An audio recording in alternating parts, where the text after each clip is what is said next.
हाँ भाई, class 12th वालों, आपके लिए मैं लेके आ गया हूँ 80 ऐसे क्वेश्चंस। अगर आपके 16 चैप्टर आपके सिलेबस में हैं तो हर एक चैप्टर से 5-5 क्वेश्चंस, ये वो क्वेश्चंस हैं जो पिछले 10 साल में मोस्ट रिपीटेड हैं, मोस्ट इम्पॉर्टेंट हैं और मोस्ट एक्सपेक्टेड हैं कि आपके एग्जाम में 25 में आए ही आए।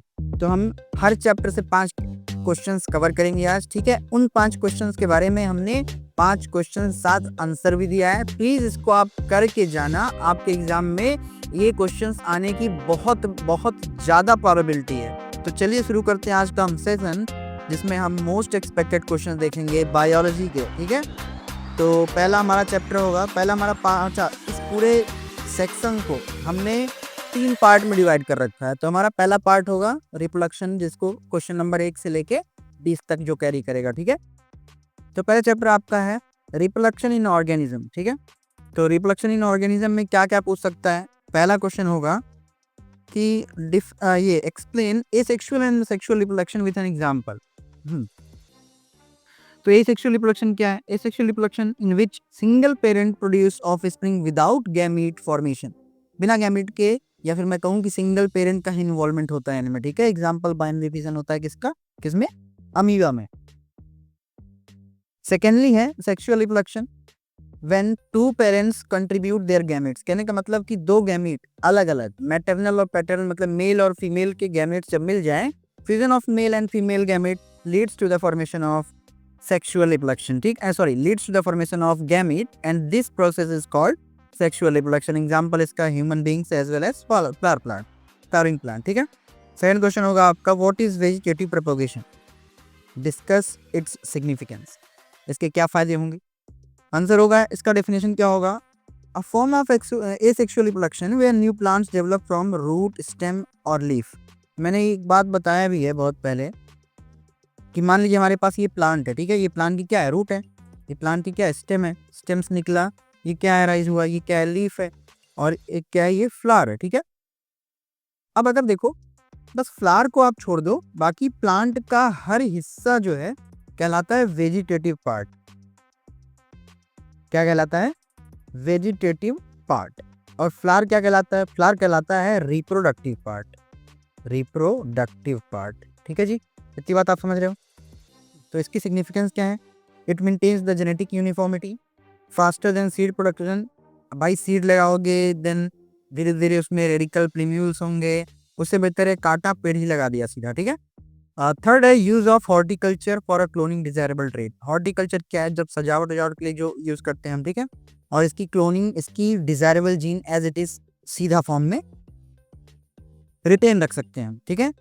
थर्ड क्वेश्चन है explain binary fission and multiple fission. आप सभी को पता है बाइनरी जो है, बाई का मतलब होता है टू, और फिजन का मतलब होता है टूट जाना या फिर डिवाइड हो जाना, ठीक है। तो जो दो भाग में डिवाइड हो जाए, एक सेल दो भाग में डिवाइड हो जाए, दो डॉटर सेल्स में डिवाइड हो जाए, एग्जांपल अमीबा का। मल्टीपल फिजन में मैंने बताया ये होता क्या है, ये जो प्लाज्मोडियम का एग्जांपल है, इसमें एक सिस्ट बन जाता है। ये सिस्ट क्या करता है, ये प्रोटेक्शन करता है फ्रॉम द अनफेवरेबल कंडीशन। ऐसे में होगा क्या, इसके अंदर ही इनका प्रोडक्शन चालू रहेगा और जैसे ही फेवरेबल कंडीशन आएगी ये सिस्ट टूट जाती है। क्या है, ये सिस्ट है, ठीक है। क्वेश्चन फोर्थ है कि डिफाइन पार्थिनोजेनेसिस। पार्थिनोजेनेसिस क्या है, देखो पार्थिनोजेनेसिस, बिना फर्टिलाइजेशन के कोई भी चीज, कोई भी ऑर्गेनिज्म हो जाए, उसी को कहते हैं parthenogenesis. Parthenogenesis is the development of an embryo without fertilization कह सकते हैं, या फिर अनफर्टिलाइज्ड एम्ब्रियो, जो फर्टिलाइजेशन ना हुआ हो एक के साथ। एग्जाम्पल होगा honey bee, drone honey bee और कमोडो ड्रैगन का एग्जाम्पल इसमें, ठीक है।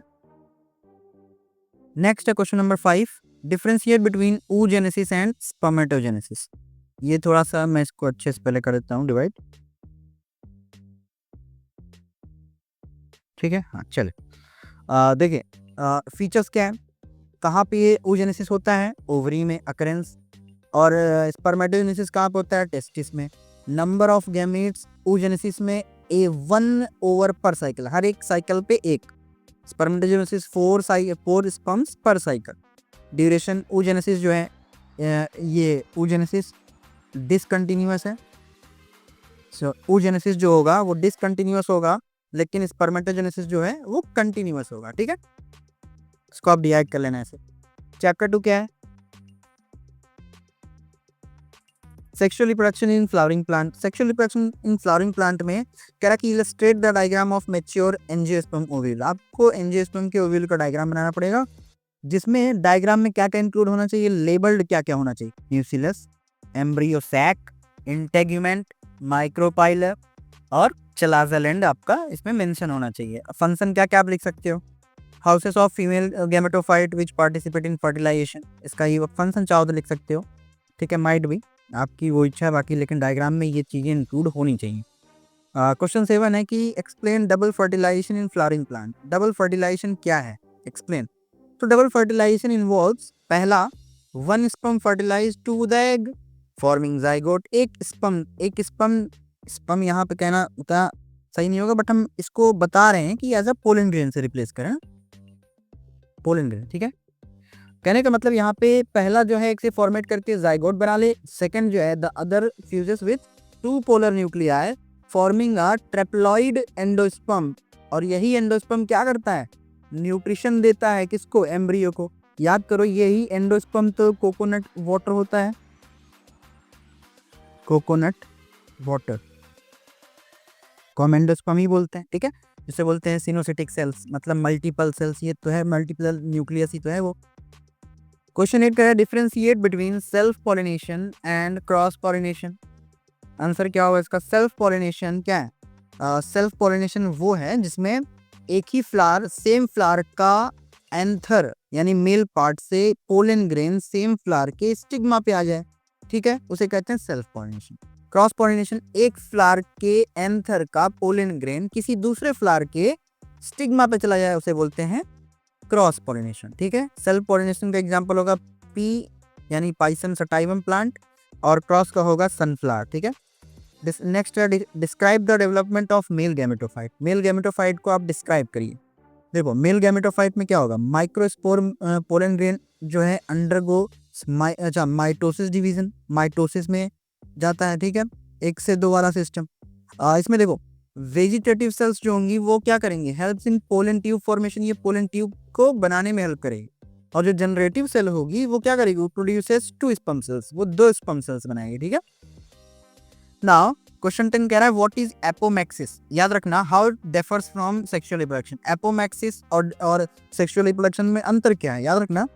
एपोमैक्सिस में हम एग्जैक्ट सेम कॉपी यानी कि क्लोन बनाते हैं, जो कि अनएथिकल है। देखो apomixis produces genetically identical copies, that is clones, और ये आगे मैं बताऊंगा ये अनएथिकल है, ये अनएथिकल है, ठीक है। Whereas sexual reproduction have genetic variation, और सेक्सुअल रिप्रोडक्शन के पास तो अच्छा खासा जेनेटिक वेरिएशन होता है। क्यों भाई, क्योंकि 50% यहाँ पे मेल के डीएनए होते हैं और 50% यहाँ पे फीमेल के होते हैं, that's why it has a huge मतलब कि चेंजेस या फिर वेरिएशन, ठीक है। नेक्स्ट है ह्यूमन रिप्रोडक्शन, चैप्टर 3 आपका आ जाता है ह्यूमन रिप्रोडक्शन। पहला क्वेश्चन इसका आता है क्या, explain the structure and function of male reproductive system. Male reproductive system का डायग्राम आप बना के समझा सकते हो, और उस डायग्राम में क्या क्या होना जरूरी है, टेस्टिस जो क्या करेगा, testis, vast difference, seminal vesicle, prostate gland and पीनस बना होना चाहिए, और फंक्शन से लिखना जरूरी। टेस्टिस का क्या है, produces sperm cells and testosterone. Testosterone पे आप कर सकते हो कि मेल एंड्रोजन हार्मोन भी निकालता है, सेम, ठीक है।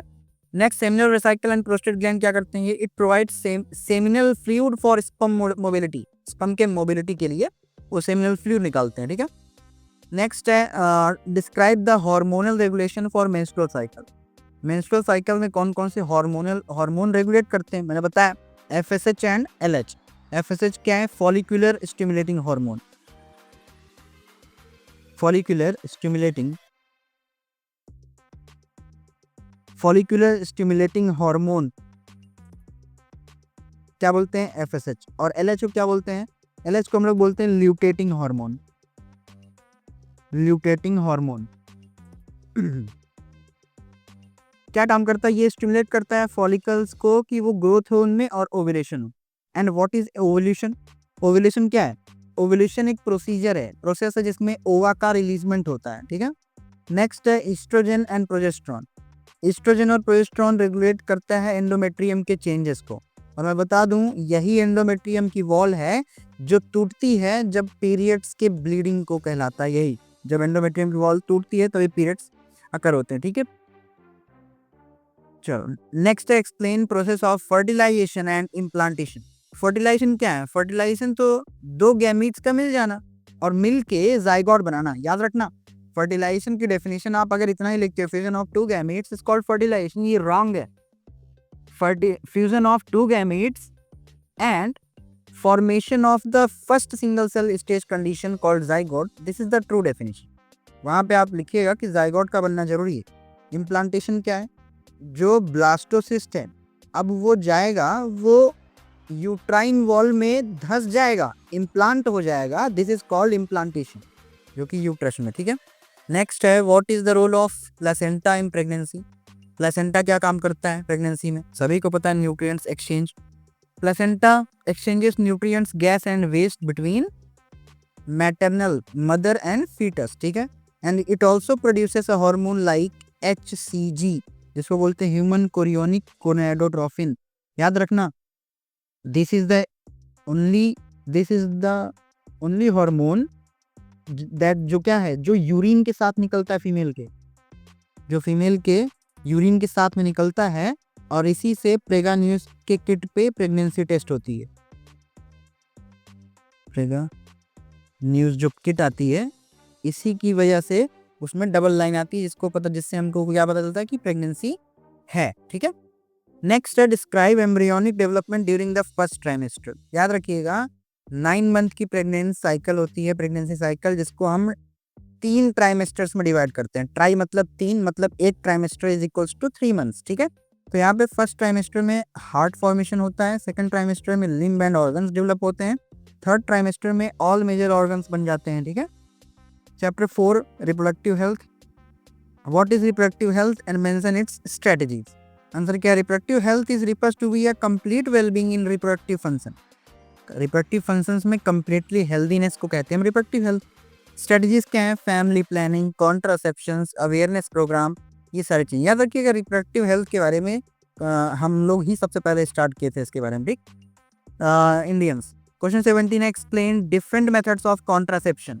कौन कौन से मेथड्स हैं कॉन्ट्रासेप्शंस को, आप उनको एक्सप्लेन करिए। ठीक है, पहला है बैरियर मेथड। बैरियर मतलब किसी चीज के रुकावट हो जाना, that is condoms that prevents STD also. STD क्या है? सेक्सुअल ट्रांसमिटेड डिजीजेस, जो बताऊंगा।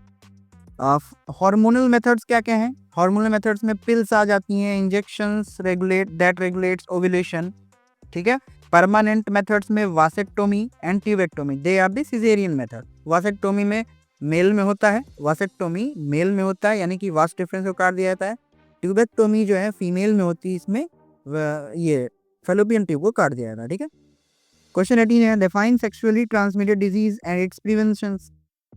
STD just like sexual transmitted disease क्या क्या हो सकती हैं? HIV, syphilis, gonorrhoea that spreads via sexual contact. ठीक है, प्रिवेंशन क्या हो सकता है? Having a safe sex, regular checkups and vaccines. ठीक है, and also using of barrier method, condoms का यूज करना is the one of the most popular method. Next is what is amniocentesis and why is it's a misuse a concern. मतलब amniocentesis का misuse क्यों एक बहुत बड़ा problem concern बना है? क्योंकि भाई एमनियोसेंटेसिस से हम फीटस की एबनॉर्मलिटीज डिटेक्ट करते थे, उसके साथ साथ लेकिन लोगों ने क्या किया ना, अब जेंडर डिटर्मिनेशन भी उससे करने लगे। अब जेंडर डिटर्मिनेशन करने लगे तो कुछ लोगों को सिर्फ लड़के ही चाहिए थे, लड़कियां नहीं। तो क्या करते थे, वो फीमेल को मरवा देते थे। जब फीमेल को मरवा दें, या फिर मैं कहूँ कि फीमेल का अबॉर्शन करवा दिया जाए ड्यूरिंग फीटल स्टेज में, तो उसको हम कहते हैं फीमेल फर्टिसाइड। ठीक है, नेक्स्ट है discuss the importance of reproductive health and it's education. ठीक है, it help in study prevention sexually transmitted disease से हमें बचाता है। Awareness of contraceptive methods and reducing the population explosion, अचानक अनवांटेड प्रेगनेंसी से बचाना। हमारा पार्ट 1 खत्म हुआ। पार्ट 2 में हम देखेंगे genetics, evolution, human health and disease, जो कि क्वेश्चन नंबर 21 से 40 तक होगा। ठीक, chapter 5 principles of inheritance and variation. What is Mendel's law of segregation, explain with an example. देखो law of segregation states that alleles pair separates during gamete, मतलब gamete बनते समय एलील्स सेपरेट हो जाते हैं। जैसे कैपिटल टी स्मॉल टी है तो ये गैमीट बनते समय सेपरेट हो जाएंगे अलग अलग, लेकिन आगे चल के वो रीयूनाइट करेंगे कब, जब होगा उनका फर्टिलाइजेशन। भाई फर्टिलाइजेशन मिलना ही तो होता है दो गैमेट्स का। Example in mono hybrid cross capital T cross होता है कैपिटल टी स्मॉल टी का कैपिटल टी स्मॉल टी से। द ऑफ स्प्रिंग रेशियो है 3:1, that is 3 is tall and 1 is dwarf. Next one is explain incomplete dominance with an example. Incomplete dominance का example explain करना with example. Incomplete dominance का मतलब कि जो completely dominate न कर पाए। Occurs when neither allele is completely dominant resulting in an intermediate, मतलब दोनों में से कोई भी डोमिनेट ना कर पाए और दोनों का कोई बीच का रास्ता मिले। ठीक है, जैसे स्नैपड्रैगन फ्लावर में, जिसको हम एंटीरियम भी बोलते हैं, फोरा क्रॉप प्लांट भी बोलते हैं, मिराबिलिस जलापा भी बोलते हैं। ठीक है, इसका क्रॉस होता है रेड और व्हाइट का क्रॉस होता है। तो देखो ना तो रेड मिला ना तो व्हाइट मिला क्या, दोनों के बीच का पिंक मिला। ठीक है, this is incomplete dominance. Next one is what is को डोमिनेंस। कोई मतलब साथ साथ, जैसे कोएड स्कूल होता है, लड़के लड़की साथ पढ़ते हैं, उसी तरह को डोमिनेंस ऐसा सिस्टम जिसमें हम दो चीज एक साथ डोमिनेट करें। हमारा ये बेस्ट एग्जांपल हम कहाँ देखते हैं, जिसमें दो एलील फुल्ली अपने आप को डोमिनेट करें। Example A B blood group होता है ह्यूमंस में, जिसमें ए और बी दोनों डोमिनेट हैं, इसीलिए A B positive A B negative भी हमें मिलता है ब्लड ग्रुप। ठीक है, next one is differentiate between dominant and recessive traits. देखो पहले मैं इसको डिवाइड कर लूं।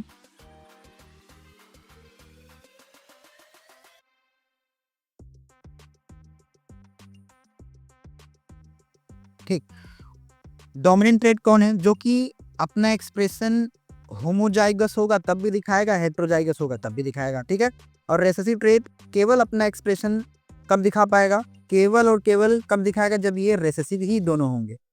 और इसी तरह एग्जाम्पल इसका, ये only expressed in homozygous condition, ये जो है ये यहाँ पे होगा यहाँ। ठीक है, एग्जाम्पल इसका capital tin P plant, recessive का होगा small tin P plant. Question 25 explain the chromosomal theory of inheritance. Chromosomal theory of inheritance is proposed by Sutton and Boveri. ठीक है, states that, इन्होंने कहा क्या, genes are located on chromosomes and inheritance follows the chromosomal movement during the meiosis. जो inheritance है वो chromosomal movement में meiosis को follow करता है। नेक्स्ट है molecular basis of inheritance chapter का, describe the structure of DNA with well label diagram. पहली चीज तो आपको बताना होगा यहाँ पे कि डीएनए की डिस्कवरी किसने किया, वॉटसन एंड क्रिक ने किया, और ये बनता है न्यूक्लियोटाइड से, जिसमें एडेनिन थाइमिन गुआनिन साइटोसिन होता है, और शुगर फॉस्फेट होता है जो कि बैकबोन बनाता है, और हाइड्रोजन बॉन्ड। अब समझिएगा, इसमें एडेनिन और थाइमिन में डबल हाइड्रोजन बॉन्ड होता है, और गुआनिन और साइटोसिन के बीच में ट्रिपल हाइड्रोजन बॉन्ड होता है। सही है, नेक्स्ट है डायग्राम, आपको इसका अच्छे से बनाना पड़ेगा, दिखा देना। ठीक, नेक्स्ट है what is central dogma. Central dogma क्या है, डीएनए से एमआरएनए बन जाना प्रोसेस कहलाता है ट्रांसक्रिप्शन, और एमआरएनए से प्रोटीन का बन जाना प्रोसेस कहलाता है ट्रांसलेशन। यही पूरा प्रोसेस पूरा कहलाता है क्या, सेंट्रल डोग्मा। ठीक है जी, नेक्स्ट है differentiate between replication and transcription. Replication और ट्रांसक्रिप्शन में क्या अंतर है, देखिए रेप्लिकेशन में टेम्पलेट्स क्या चाहिए, रेप्लिकेशन में टेम्पलेट्स कौन से चाहिए होते हैं, रेप्लिकेशन में डीएनए चाहिए होता है, ट्रांसक्रिप्शन में भी डीएनए, और प्रोडक्ट क्या बनता है रेप्लिकेशन में, डीएनए का कॉपी, और ट्रांसक्रिप्शन में बनता है क्या, एमआरएनए का कॉपी। एंजाइम कौन सा यूज होता है रेप्लिकेशन में, डीएनए पॉलीमरेज, और ट्रांसक्रिप्शन में आरएनए पॉलीमरेज। ठीक है, नेक्स्ट है explain Hershey-chase experiment. Hershey-chase experiment में सीधा बोलना कि इन्होंने क्या किया था, फास्फोरस 32 और सल्फर 35 जो कि रेडियो एक्टिव होता है, इसका यूज किया था, किस लिए, ताकि डीएनए को हम as a genetic material prove कर सकें। देन नेक्स्ट है what is mutation, explain their significance. Mutation क्या है, सडन जेनेटिक चेंज, अचानक जेनेटिक्स में बदलाव आ जाए उसे कहते हैं म्यूटेशन। और देखो it can cause genetic variation and evolution. Example इसका सिकल सेल एनीमिया है जो कि अनवांटेड म्यूटेशन है। 7 है, नेक्स्ट चैप्टर है इवोल्यूशन का, पहला question, what is Darwin's theory of natural selection. इसमें इन्होंने कहा कि सर्वाइवल ऑफ द फिटेस्ट जो है, कहने का मतलब जो ऑर्गेनिज्म फिट होगा वही सर्वाइव करेगा, उसी को नेचर फेवर करेगी। ठीक है, एग्जाम्पल इसका जिराफ का है, जो लॉन्ग नेक वाले थे वो रह गए, जो शॉर्ट नेक वाले थे वो मर गए, क्योंकि हमें खाने को नहीं मिला कुछ। नेक्स्ट है differentiate between homologous and analogous, याद रखिएगा। फीचर देखिए, एक सेकंड में इसको अलग कर दूं ना।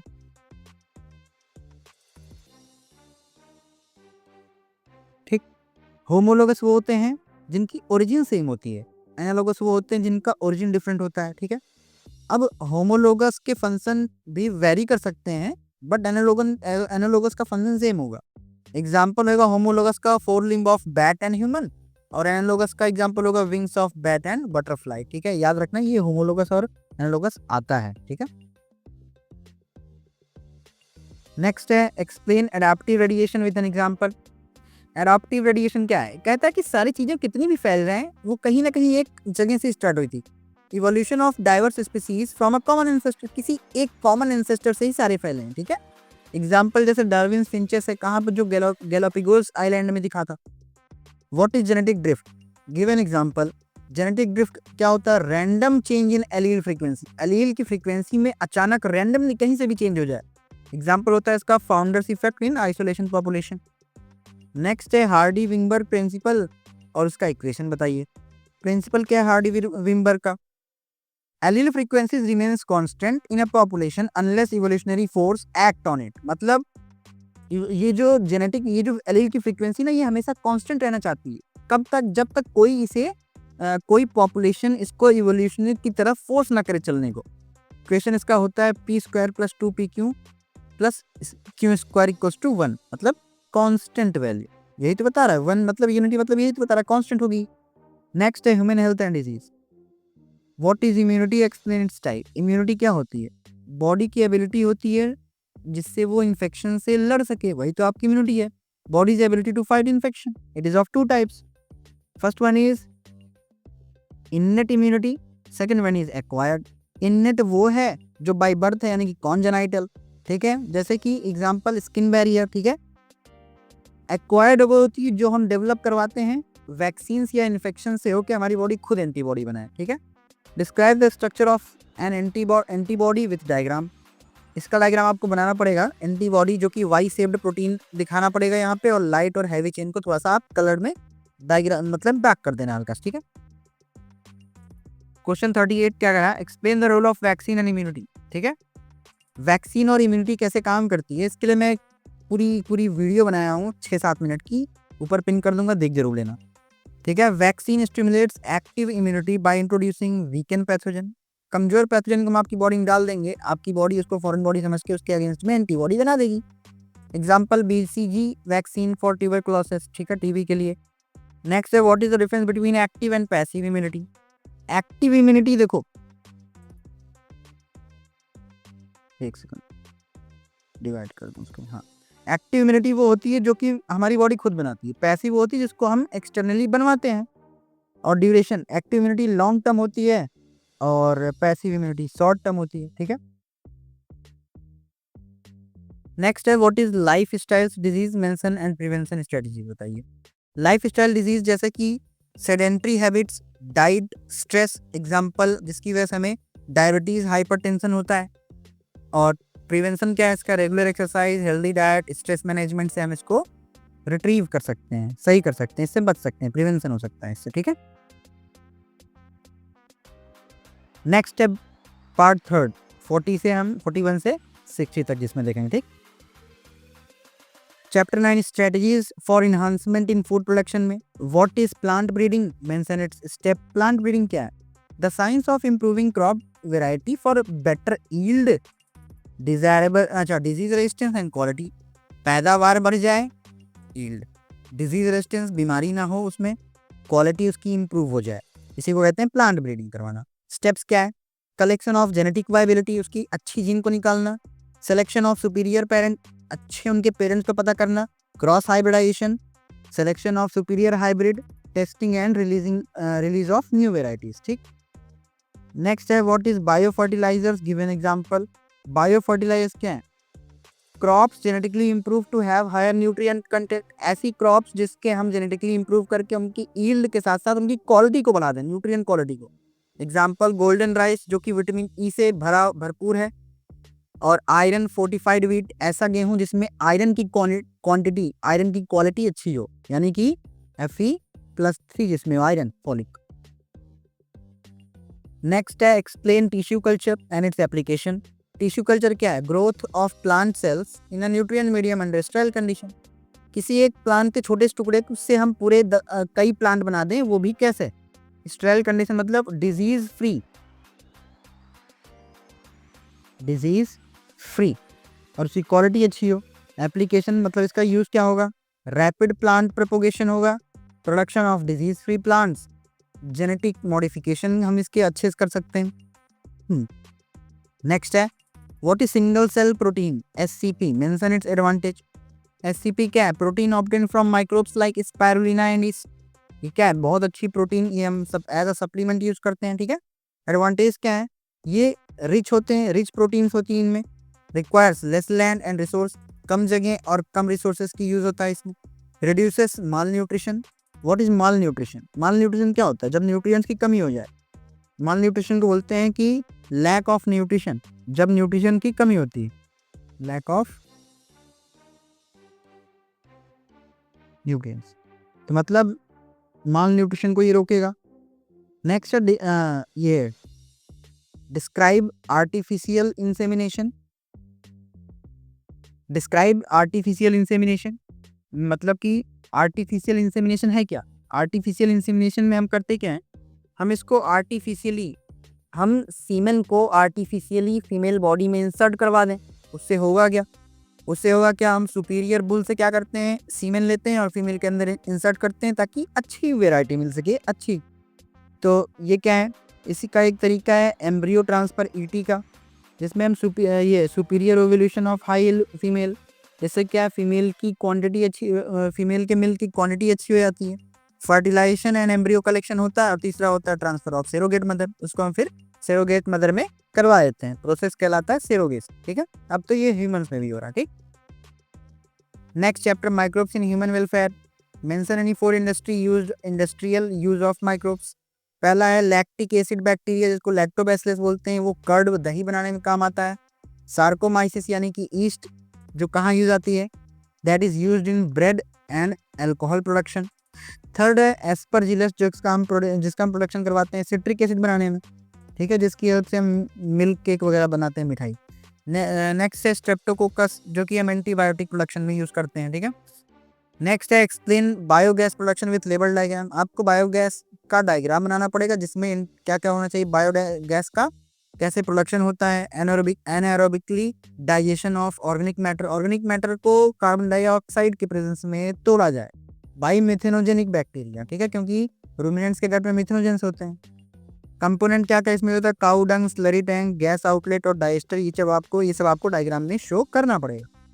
नेक्स्ट है what is bio fertilizer, give its example. Bio fertilizer क्या होता है? Microbes that enhance soil fertility, ऐसे फर्टिलाइजर्स जो सॉइल की फर्टिलिटी बढ़ा दें और वो लिविंग हो। एग्जांपल राइजोबियम, जो कि क्या है? नाइट्रोजन फिक्सेशन बैक्टीरिया है, किसमें? लेग्यूम में। लेग्यूम क्या है? पल्सेस प्लांट्स, दाल वाले पेड़। एक और है एजिटोबैक्टर, जो फ्री लिविंग नाइट्रोजन फिक्सेसर है। एक है साइनोबैक्टीरिया, जो जिसमें क्या आते हैं? नॉस्टॉक और एनामीना, जिसको ब्लू ग्रीन एल्गी के नाम से भी जाना जाता है, जो कि राइस की फील्ड का पैदावार बढ़ा देता है। Next difference between primary and secondary sewage treatment. Features देख लीजिए, प्राइमरी और सेकेंडरी सीवेज ट्रीटमेंट प्रोसेस क्या होता है? प्राइमरी के लिए हम फिजिकली हम रिमूव करते हैं सॉलिड वेस्ट को, और सेकेंडरी में हम biological degradation of organic material, biologically हम उसमें ऑर्गेनिक मटेरियल को डिग्रेड करते हैं, तोड़ते हैं। मेथड क्या है? सेडिमेंटेशन एंड ये फिल्ट्रेशन प्रोसीजर हम यूज़ करते हैं, किसमें? प्राइमरी में। सेकेंडरी में बैक्टीरियल डिकम्पोजिशन यूज़ करते हैं। एग्जाम्पल प्राइमरी का होगा रिमूवल ऑफ लार्ज डिब्रिस, और सेकेंडरी में क्या होगा? Aeration tank with microbes. Next है what is the role of microbes in antibiotic production, give example. Microbes like Penicillium produces antibiotic to kill bacteria. अब ये Penicillium मिलती कहाँ से हमें? पेनिसिलियम नॉक्टेटम से मिलती है। और स्ट्रेप्टोमाइसिन कहाँ से मिलती है? फ्रॉम स्ट्रेप्टोमाइसिस ग्रेसिस से मिलती है। Next chapter biotechnology principle and its process. What is restriction enzyme, mention its role in biotechnology. Restriction enzyme क्या होती है? जो एंडोन्यूक्लियस पे कट करे डीएनए को किसी स्पेसिफिक पोजीशन। एग्जांपल इसका इकोराई होगा, इकोराई। और रिकॉग्निशन साइट इसके GAATTCC पे होगा, जो कि कट करेगा कहाँ पे? G और A के बीच में, ठीक है। Explain polymerase chain, polymer chain reaction, polymerase PCR करता क्या है? वो डीएनए को सीक्वेंस को एम्पलीफाई करवा देता है, किसको? टैग पॉलीमरेज को लगा के, ठीक है। स्टेप्स क्या है इसके? पहले इसको डीनेचुरेशन प्रोसेस करवाते हैं, मतलब इसको हाई हीट पे 95 डिग्री पे सेपरेट करवाते हैं, डीएनए की स्ट्रैंड्स को धारा खोल देते हैं, ठीक। नेक्स्ट है एन्यूलिंग, जिसमें हम बाइंडिंग प्राइमेज का यूज करते हैं 50 to 60 डिग्री सेल्सियस पे। थर्ड है एक्सटेंशन, जिसमें हम डीएनए सिंथेसाइज करवाते हैं 72 डिग्री पे, ठीक है। नेक्स्ट है differentiate between plasmid and vector. भाई प्लाज्मिड क्या करेगा? देखो प्लाज्मिड, ठीक, चल हाँ देखो डेफिनेशन क्या है प्लाज्मिड का? Circular DNA in bacteria. Plasmid में vector carrier for DNA, foreign DNA. भाई फॉरेन डीएनए को हम वेक्टर में ही तो कैरी करवा के भेजते हैं। प्लाज्मिड का एग्जांपल क्या है? PBr322। और वेक्टर में TI प्लाज्मिड एक वेक्टर का एग्जांपल है, ठीक है। What is genetically modified crop? GMOs क्या होते हैं? एग्जांपल बताइए। जेनेटिक मॉडिफाइड ऑर्गेनिज्म क्या होता है? क्रॉप में बोल दिया यहाँ पे GMO, ठीक है। Organisms with Altered DNA for benefit trait, मतलब ऐसे ऑर्गेनिज्म जिनके हम डीएनए को अपने फायदे के लिए या फिर किसी अच्छे काम के लिए छेड़छाड़ कर दें, अल्टरेशन कर दें, उसे हम कहते हैं क्या? GMO, जेनेटिकली मॉडिफाइड ऑर्गेनिजम्स, ठीक है। एग्जांपल क्या होगा इसका? पहला होगा बीटी कॉटन, दूसरा होगा गोल्डन राइस। बीटी कॉटन क्या करेगा? रजिस्ट करेगा पेस्ट को, उसमें कीड़े ना लग सकें। और गोल्डन राइस क्या होगी? जो रिच इन होगी विटामिन ए। बीटी यहाँ पे Bacillus thuringiensis. Next explain steps involving rDNA technology. पहला इसमें आइसोलेशन ऑफ डीएनए। सेकंड है cutting DNA using restriction enzyme, मतलब डीएनए का कटिंग करवाएंगे हम रिस्ट्रिक्शन एंजाइम का यूज करके। और तीसरा है इंसर्शन इनटू वेक्टर, ये ना अभी तो पता है वेक्टर्स में डाल के इसको तभी तो भेजेंगे ना होस्ट सेल में। नेक्स्ट है ट्रांसफॉर्मेशन इनटू होस्ट सेल, अब होस्ट सेल में इसको डालेंगे। कचवा है selection and multiplication of recombinant cell, ऐसी सेल्स को हम देखेंगे जो हमें जरूरत है उसको हम काट देंगे, मतलब जिसकी जरूरत उसको रखेंगे, जो जरूरत की नहीं उसे काट देंगे, ठीक है। नेक्स्ट है biotechnology and its application. What are transgenic animals? Give two example. Transgenic animal क्या है? Animals with foreign gene introduction, मतलब ऐसे एनिमल जिनमें फॉरेन जीन्स हम डाल चुके हों for the beneficial act. Example होगा इसका ट्रांसजेनिक माइस, जिसको हम यूज करते हैं फॉर रिसर्च पर्पस के लिए। और ग्लोफिश, जिसको हम ग्लो करवाने के लिए यूज करते हैं फॉर द फर्दर रिसर्च वगैरह, ठीक है। What are bioethics in biotechnology? Mention two concern. Bioethic क्या है? Ensures responsible use of biotechnology. Bioethic क्या कहता है कि भाई आप बायोटेक्नोलॉजी का यूज करो तो किस लिए? रिस्पॉन्सिबल यूज करो, छेड़छाड़ नहीं करना किसी ऑर्गेनिज्म के साथ। कंसर्न क्या है? GMO सेफ्टी इन फूड और क्लोनिंग एथिकल यूज, मतलब आप बेफालतू किसी चीज की क्लोनिंग नहीं करोगे, ठीक है। What is gene therapy? Mention its application. Gene therapy क्या है? Replacing defective gene with normal gene, किसी भी ऑर्गेनिज्म में जो ऐसा जीन पड़ा हो जो कि आगे चल के उसको डिफेक्ट कर सकता है या फिर डिफेक्ट बीमारी पैदा करवा सकता है, उसको हम रिप्लेस कर दें नॉर्मल जीन से। एप्लीकेशन क्या है इसका? Curing genetic disorder like SCID, जो कि क्या है? सीवियर कंबाइंड इम्यूनो डिफिशियंसी, और कैंसर के ट्रीटमेंट में यूज होता है, ठीक है।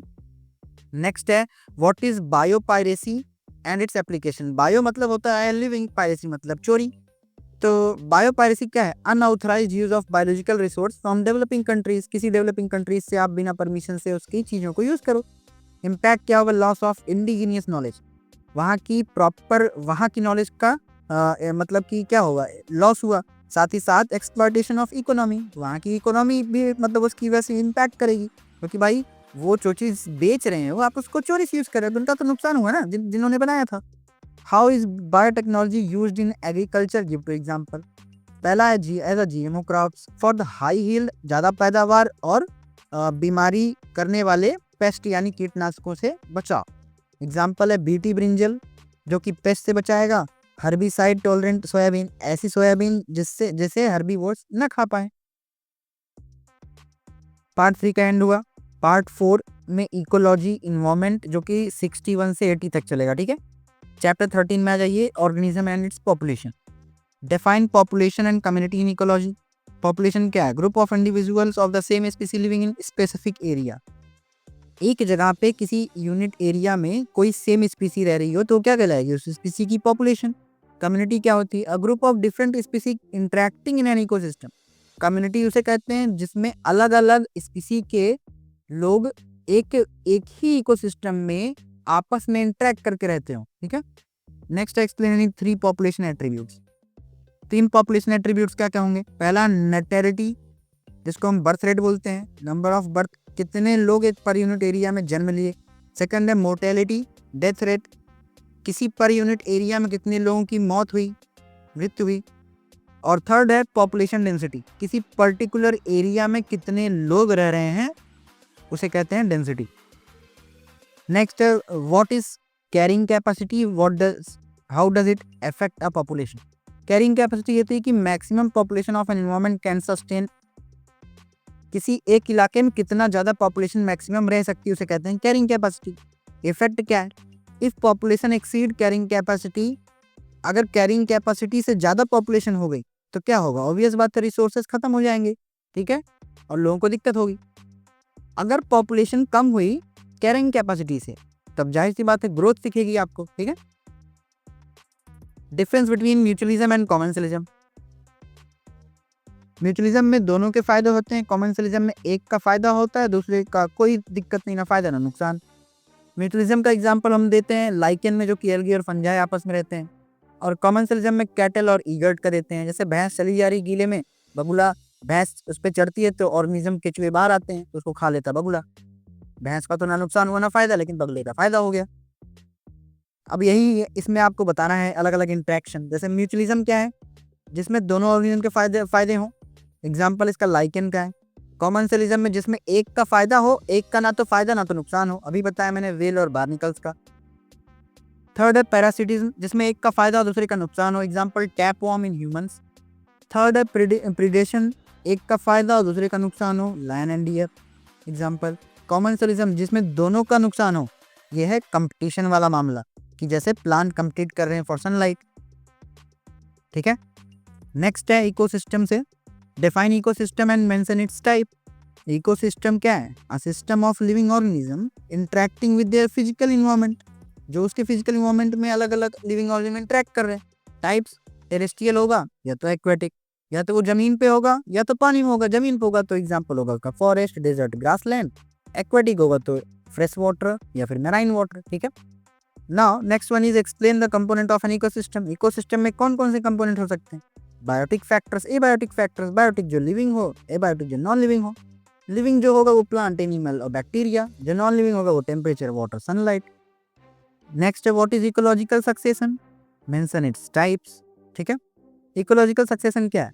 Gradual replacement of one community by another, किसी एक कम्युनिटी का रिप्लेस कर देना किसी दूसरी कम्युनिटी से। एग्जाम्पल है प्राइमरी सक्सेशन क्या है? Starts on a barren surface. Barren surface मतलब कि बंजर जगह पे, जैसे वोल्केनिक रॉक्स। सेकेंडरी क्या है? सेकेंडरी क्या है? Happens in a distributed area, जो कि अबेंडेड फार्मलैंड, कोई फार्मलैंड था जिसको छोड़ दिया बहुत दिन से वहां पे। नेक्स्ट है explain energy flow in an ecosystem with diagram. Energy flow क्या होती है? यूनिडायरेक्शनल, एक डायरेक्शन में होती है, जैसे सन से प्रोड्यूसर, प्रोड्यूसर से कंज्यूमर, कंज्यूमर से डिकम्पोजर। ये डायग्राम बेस्ट बताता है आपके फूड चेन को। फूड चेन और फूड वेब आपका बहुत इंपॉर्टेंट है, आएगा ही आएगा। Differentiate between food chain and food web अभी मैंने बता दिया, इसको आप जरूर देख लो। नेक्स्ट है biodiversity and conservation. What is biodiversity, mention its types. Biodiversity क्या है? किसी पर्टिकुलर एरिया में कितनी लिविंग फॉर्म अलग अलग वेराइटी की रह रही है, उसे बोलते हैं बायोडाइवर्सिटी। टाइप्स क्या है इसके? जेनेटिक डाइवर्सिटी, कैसे किसी पर्टिकुलर एरिया में कितनी अलग अलग जेनेटिक्स के मतलब कि स्पीसी हैं, स्पीसी वैरायटी, एक ही पर्टिकुलर एरिया में कितनी अलग अलग स्पीसीज रह रही हैं। थर्ड है इकोसिस्टम डाइवर्सिटी, अलग अलग एक एरिया में कितने इकोसिस्टम है, डेजर्ट, फॉरेस्ट, वेटलैंड, कहाँ कहाँ क्या है। व्हाट इज इंपॉर्टेंस, अच्छा what is the importance of biodiversity. पहला है इकोलॉजिकल बैलेंस बनाने के लिए, दूसरा इकोनॉमिकल वैल्यू के लिए, तीसरा एस्थेटिक एंड कल्चरल वैल्यू हमारा। नेक्स्ट है what is the difference between endangered and extinct. देखो इंडेंजर्ड कौन है, जो बहुत रिस्क पे हो, खत्म होने के कगार पे हो। एक्सटिंक्ट जो एकदम खत्म हो चुके हैं, जो बचे ही नहीं। एग्जाम्पल इंडेंजर्ड के बंगाल टाइगर, एक्सटिंक्ट स्पीसी के example dodo bird, dinosaurs, mammoth etcetera.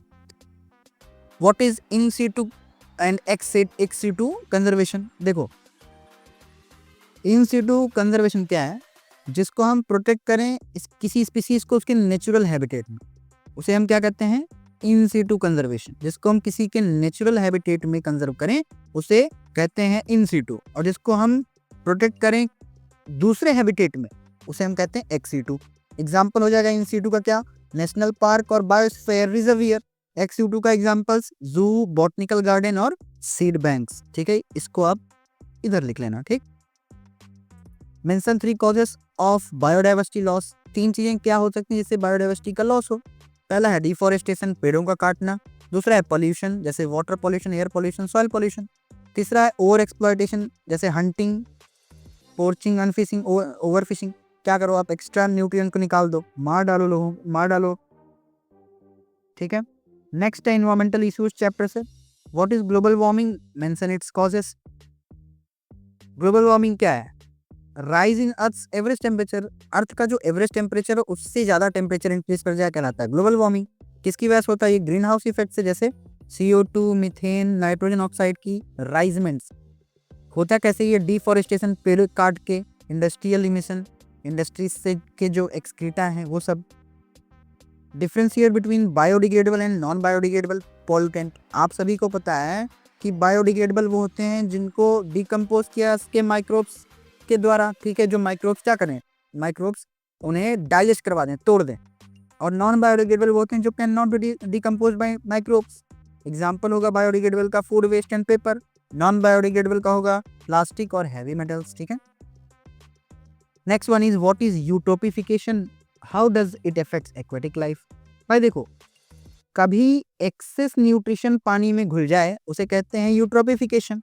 ये क्या काम करेगा, ये क्या करेगा, एल्गल ब्लूम। याद रखना एक शब्द लगाते हैं ब्लूम। एल्गी क्या होती है भाई, काई। मतलब कि एल्गी का अचानक ग्रोथ हो जाए, कब, जब पानी में न्यूट्रिएंट बढ़ जाएगा, प्रोसेस कहलाएगा यूट्रोपिफिकेशन। और यही एल्गी जहां पे आपको ज्यादा दिख जाए, समझ लेना this is the indicator of pollution. This is the indicator किस चीज का इंडिकेटर है ये, पॉल्यूशन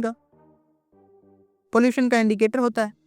ठीक है, ऑक्सीजन डिप्लीशन, तो अब होगा क्या, इससे ऑक्सीजन की कमी हो जाएगी क्योंकि एल्गी ही पूरा ऑक्सीजन ले जाए पानी की, तो क्या होगा, एक्वेटिक एनिमल्स मर जाएंगे और वाटर पॉल्यूशन हो जाएगा, तो ना वो पीने लायक होगा ना वो सिंचाई के लायक होगा।